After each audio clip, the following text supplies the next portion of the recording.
India House, for the finest authentic Indian and tandoori food at a very reasonable price in 2 convenient locations. Restaurant and reception at 401 Swanston Street in the city near Melbourne Central. Phone 9663 5858 and 459 High Street, Paran for parties and receptions. Phone 9510 3688. India House, Melbourne's most popular Indian restaurant. Coming up tomorrow night on Northern Community News, we look at concerns regarding a Coburg brothel, an impact on cuts to public housing, increasing employment, Deer Park's initiative for a parental access centre and an amazing garden playground in Moonee Ponds. And in sport, we look at Craigieburn Football Club's record-breaking effort. All that plus local events and employment opportunities from Melbourne's northern suburbs here on Northern Community News, 7:45 Wednesday nights on Channel 31.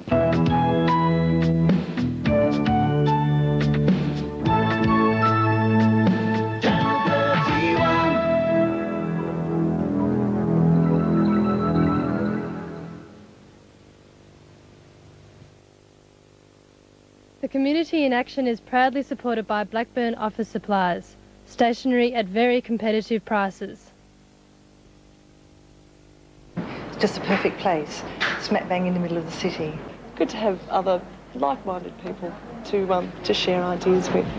Anything you're interested in, someone in this building is either for it or against it. It's a central hub for the community. It's very handy. It's in the city, close to Flinders Station. This is a quality environment here. The support, the diversity of people, the location. It's always been a group of people busy about their work and doing what they believe in. All these networkings all in one building. It's just a lovely place to be.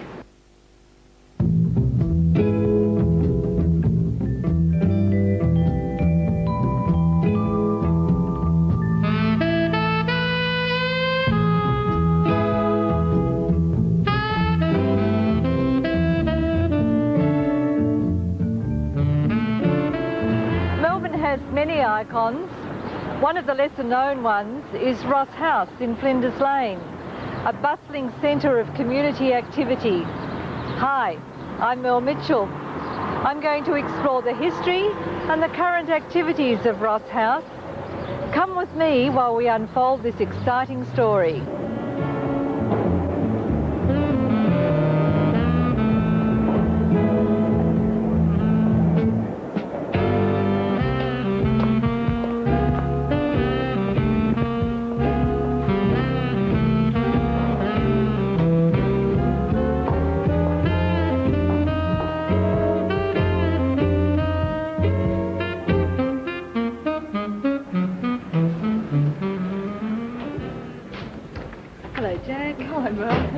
Well, thank you. Good. You? Not too bad. Good. Got time for a chat? Sure, come and sit down. Thank you.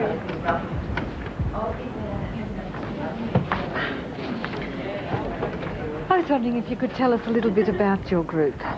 WIRE, it stands for the Women's Information and Referral Exchange, and we're a feminist collective, and we run a telephone service which provides information and general counselling support to all the women in Victoria. And why did you choose Ross House?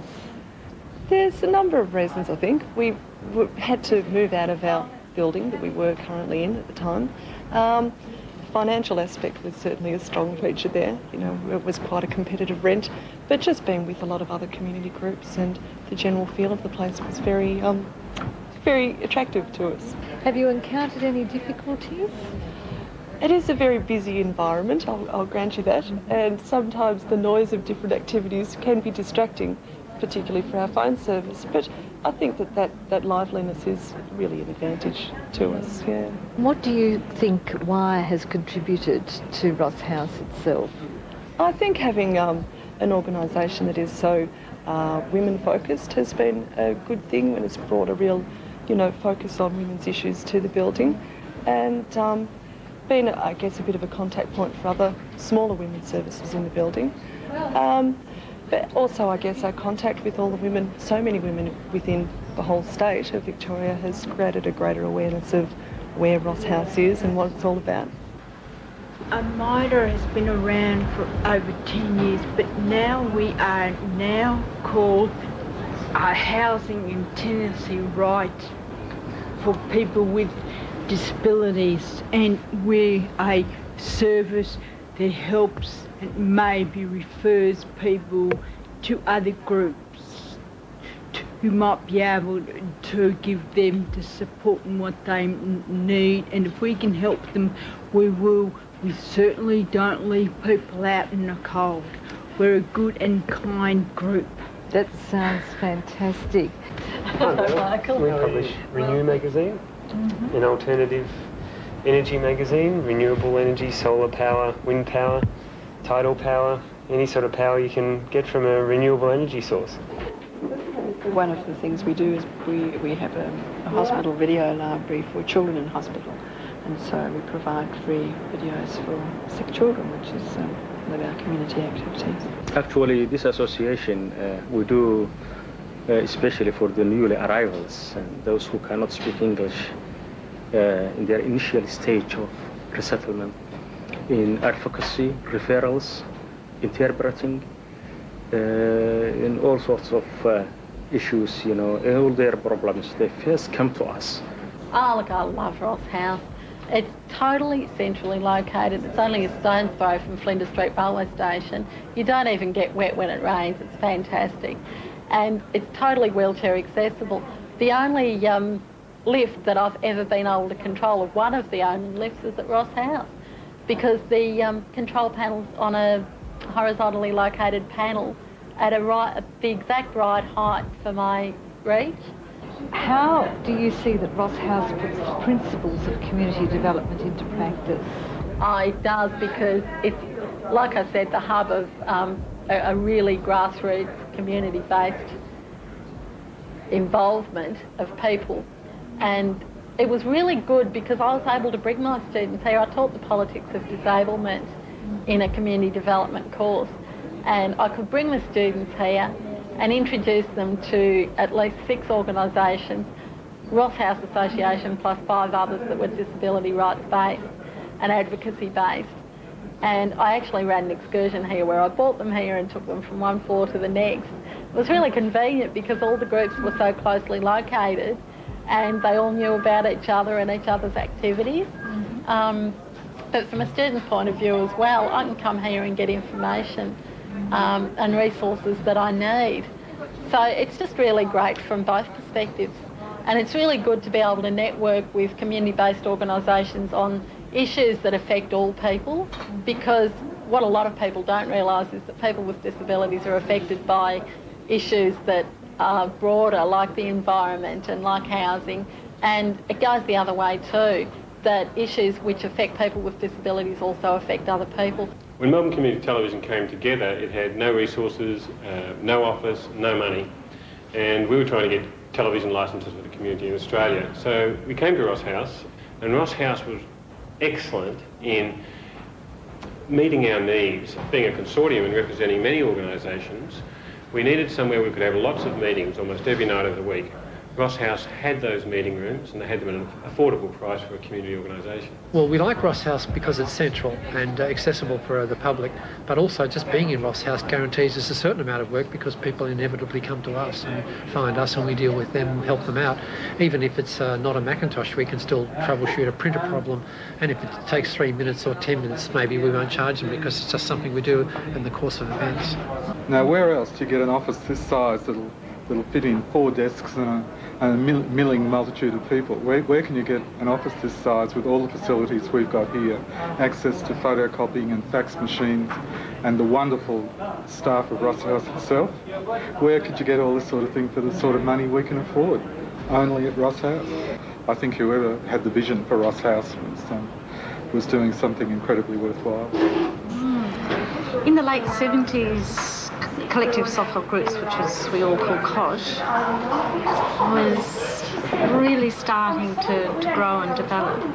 And I had been employed by Victorian Council Social Service in a part-time capacity to work with these groups to bring them together and develop a common identity and a common voice. And the self-help groups had very clearly stated that they would like a conference that was a closed conference to self-help groups where they could feel confident in speaking out with each other. And very clearly, the need was expressed at that conference was for people working in the self-help movement to have access to very basic resources that everybody else had assumed that was just there, like a typewriter or a photocopier. I mean, people were scrounging for it to try and get a photocopier to send a newsletter out to their membership.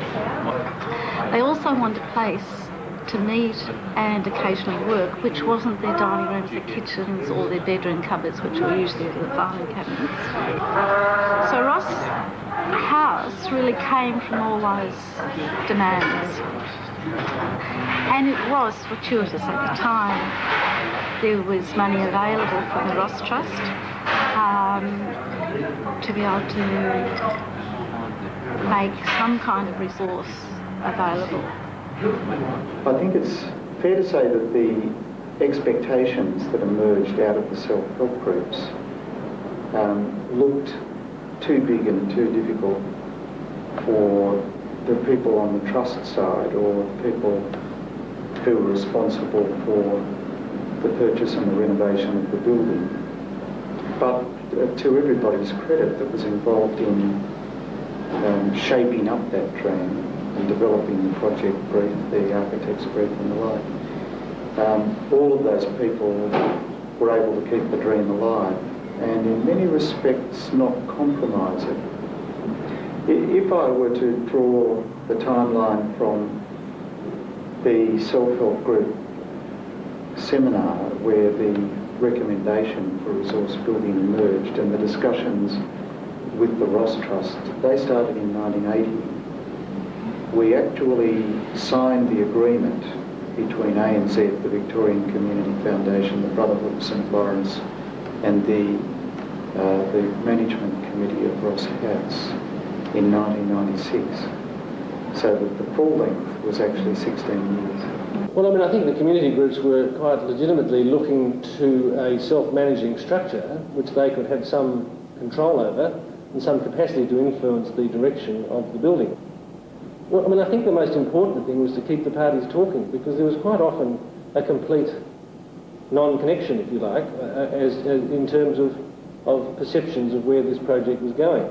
Now, there was a lot of argument because there was quite a lot of diversity about what was the proper use of one of these city buildings. I suppose one of the nice things about the building, just from an architectural point of view, is that it's a historic building. It's registered on the Historic Buildings Register. And we were able to restore the facade with a grant from the Historic Buildings Council and also redesign the ground floor, which streetscape which had been completely closed off. So that was certainly a satisfying thing to do from an architectural point of view.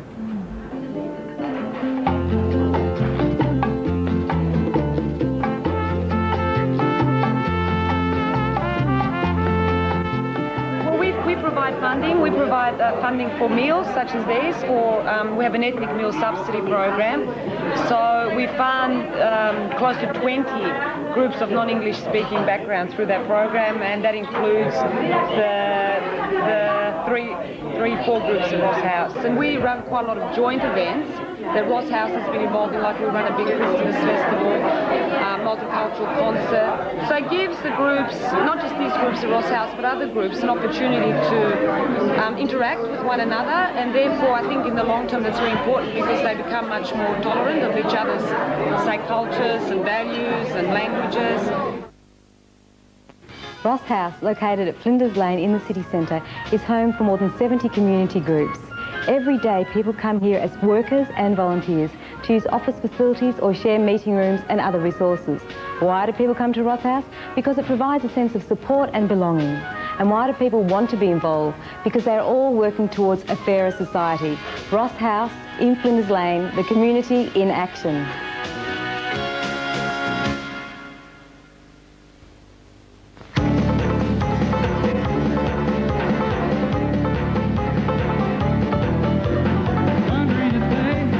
Country today,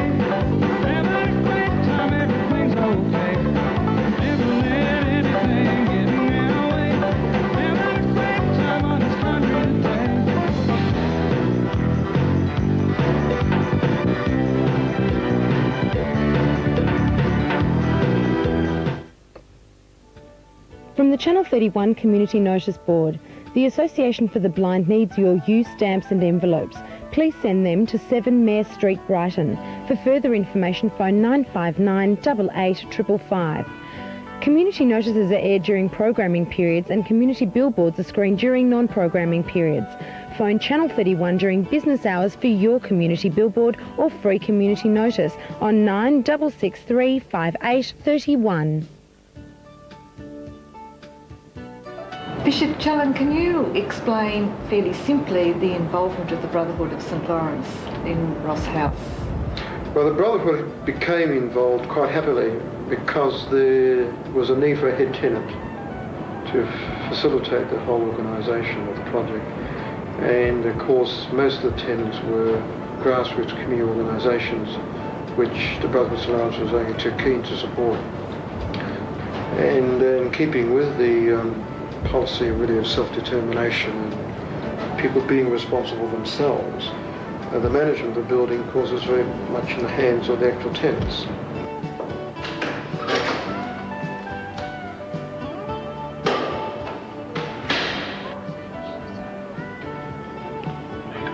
Hello Jenny, how are you? Hello Jenny. Hello Mel, how are you? Fine, thank you. Thanks for making time to see me. So, what from your perspective are the greatest advantages? What is it that Ross House provides that is so very special? It's the only place where the people who are there have a say in running it themselves, where there is nobody else to make decisions that should be done by the people on the ground. It's the only place where a range of people, particularly in disadvantaged situations, can come and have their say on an equal footing with everybody else. Does it often happen that tensions arise between? Not often. One of the things is that there is a view that it is a community place, so that any issues are talked through rather than forced through. So there is a feeling in Ross House of a feeling of wholeness, that everybody is part of the one organisation, even though it's a discrete part of that whole? I hope so. That's what we try and give. Most of the groups do come in because that's what they want. Occasionally they come in because it's an office and they don't really feel that they're part of it. But I think after a while, once they get into some of the group activities we do, they begin to get the feeling that they do belong to something bigger than just their own particular organisation. I mean, people are encouraged to try and deal with something in the first instance by themselves. Then we have floor meetings where we can bring things up and look at it collectively. And then we've got a manager in the building, so we can take things there, and then we've got committees that deal with things. And it's done in a way that really doesn't disempower anyone, I think. Is there a way to describe fairly simply the way in which the building itself is managed?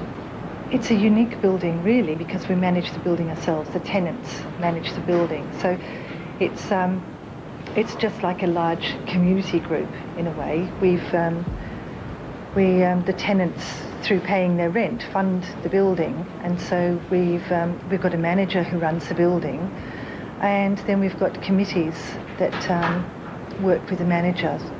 So it's we as tenants determine the direction of the building, and there's plenty of opportunities for people to get involved in forward planning, marketing, strategic planning, all those sorts of things that any group would do. We do that as a building. So it's a fantastic opportunity, and it just also means that we're not subject to the whims of some external body who doesn't really understand the nature of the building or the type of community that we're building in here.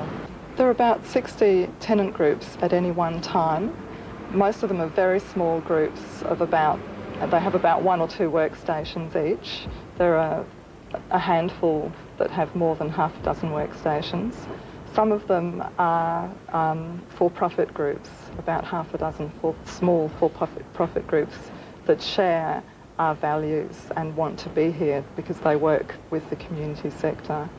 All the groups are autonomous, so they all have complete autonomy over what they do within their group, but they all share the common philosophy and beliefs of the Ross House Association, which is to remove disadvantage and discrimination and work in cooperative ways, share resources and work towards social justice and equity.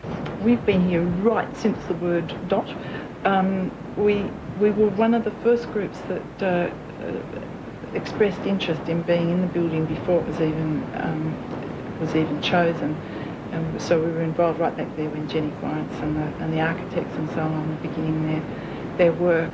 And there's been a growth, I think, of the building starting to relax and celebrate itself and use various kinds of events and rituals and things like the annual end of year party and so on to come together and know each other and be known and play. There's more play now. And more colour and more ritualising, like the annual awards and so on. What's really exciting now is that the foundations are in place. I mean, the building is economically viable. It's meeting its economic targets with not too much difficulty. And what it's now able to do is to look beyond that and to say what other contributions can be made. And it's quite fascinating to see how different parts of the building are being used in different ways and different approaches are being taken to what this community really means. The really exciting thing for me for Ross House, some people talk about Ross House as being a model for communities of the future or the community movement or what Barry Jones calls the convivial sector of the economy. I think it's actually bigger than that. This is actually a model for the whole of the economy. This is not some marginal little backwater with a group of people who are inevitably going to be marginalised working out how they live their lives. I think what goes on here is a model for the way in which all of us will live in the future. We will find communities of interest, which won't necessarily be people we live next door to, but they will be people who share something. And we will work with those people to develop ourselves and develop them. So I'm looking forward to this building developing that concept, but also to spreading it to all sorts of other places. So I don't have to talk about Ross House being unique. I can talk about it as being a part of something that is much bigger than it currently is. I think the real opportunity we have here is to not just talk about our particular area of interest, in my case work, whatever else someone else is interested in, but to talk about the ways in which we actually share and gain from the experiences of the wide group of people here. That's how we'll get the message out. People will see that we're not just a bunch of community-minded, committed, dedicated people, but we actually add value by the way we come together. Ross House is creating an awareness, not only for businesses, but it's also for businesses to be made aware that society in the world is multicultural, it's diverse, it's made up of different groups and so on. So what we bring into the space is, okay, you might say the business organizational context, but what we are also offering as a mirror to businesses is the diversity, the differences that society has to offer. So it's a two-way process. We are learning, experiencing what is it like being immersed in an environment like what Ross House has to offer, and then trying to offer that to business world.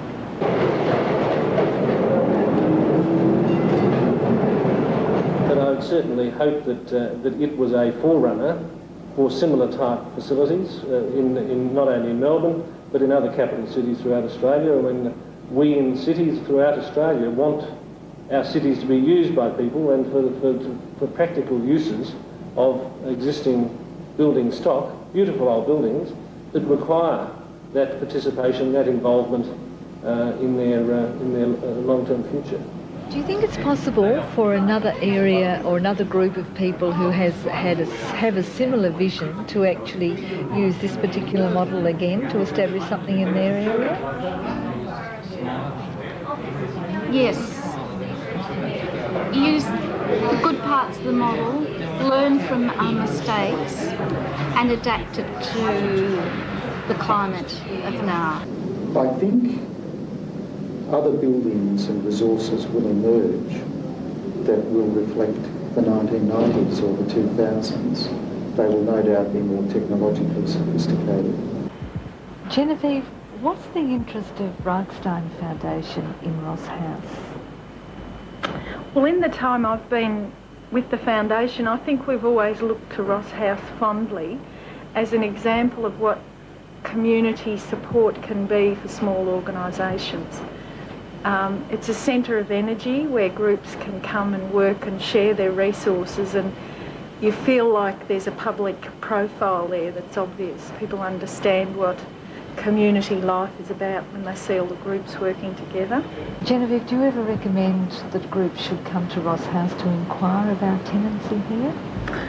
Oh, often, yes. If people haven't heard about it, it's the ideal opportunity to set up base if you're starting an organisation. And I recommend it very warmly because I think it's a great space. I mean, people are here buzzing around to walk into the place. It's comfortable, efficient, and it's always fun. And I always feel like there's a range of colour and activity where people are really inviting the best of what you are while you're working here. So, I'd say to people, have you considered Ross House? Mm-hmm. And I think as a small organisation, if they're part of Ross House, they've already indicated that they're pretty good managers of their business. They know where to position themselves. Locality is very important. And also, again, the cost efficiencies of being here. It's just a remarkable, it's a good string to your bow as a small organisation to be here. If you're not in Ross House and you're looking for funding, then I think maybe what you need to be doing is looking for more funding for another Ross House. What would you say to any group that was considering applying to become a tenant at Ross House? What would be your message to them? Well, I'd say go for it because there are so many benefits to being here. I doubt whether you'd get a better place to have the support you need as a community group anywhere in Australia, I suspect, than you get here at Ross House. It's a good central place, close to trams and trains. Definitely get involved. It's a fantastic place.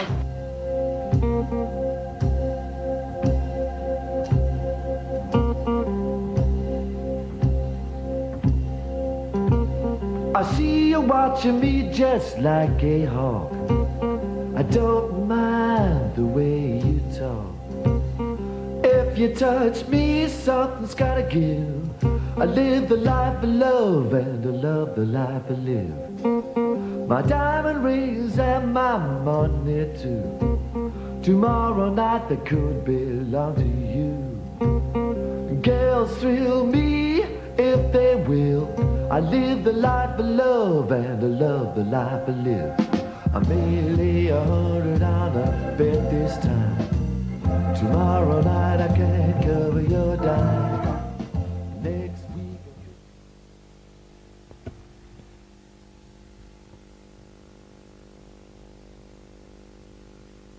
House.